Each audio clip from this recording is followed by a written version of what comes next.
Hi, it's Kyle with Hinrichs Homes. I'm coming to you today because I happen to be a volunteer firefighter on the Hinrichs Fire Department. And we had an instance last week where somebody had moved into their home and hadn't checked the stove and made sure that it was cleaned out. Stove started on fire. Long story short, they had to call us.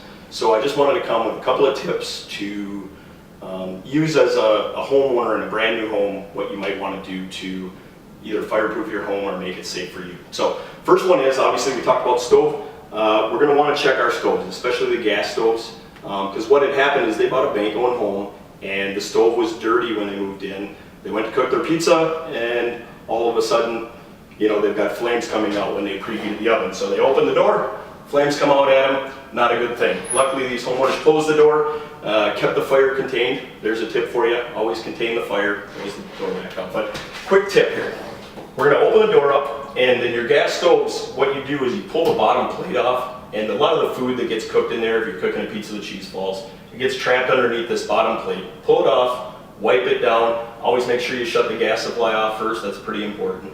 But just a quick tip, you don't want the fire department showing up at your house the first day after you move in. So tip number one, we've got a couple more. Always furnace filters when you're moving into a new house. If those people had pets, if you're allergic, if you have allergens, always the best bet to change your filters out right away. I would do it after you move in, you know, get all the dust swept up, get the counters wiped off, get all the dusting done, and then let it settle for a day, change out your filters.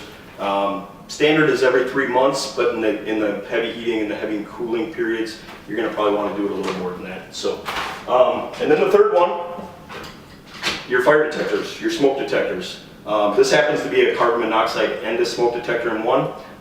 Most of your modern houses have them hardwired into the system, but there are chances, electrical storm, something, the power goes out. They do have a battery backup. So every time my clients of mine move into a house, I always suggest to change out the batteries because you definitely want to make sure that your backup plan is in place.